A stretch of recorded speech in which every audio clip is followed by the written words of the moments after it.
Guys, nandito man tayo sa Rambla.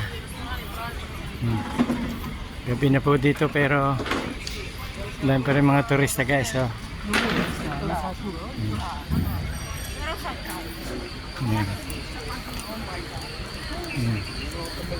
Yan yung pagkain ng mga inumin. Pagkain guys. Oh. Yan.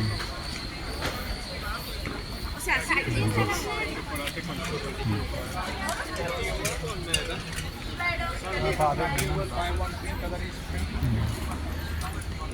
Wala pong kwan dito eh. 24 hours po dito. Mga restaurant po dito nagsasara mga alas 2, alas 3, ganyan.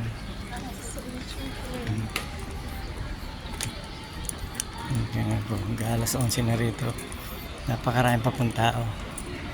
Yan yung mga bar. Puno pa ng turista.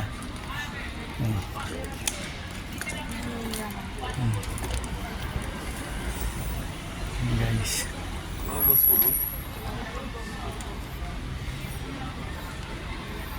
Gabi po rito. Alas 11 na. Puno pa rin ng turista guys.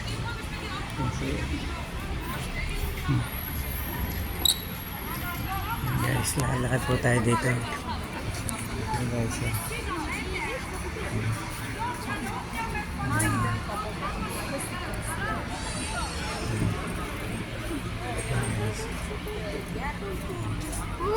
po guys, thank you po for watching.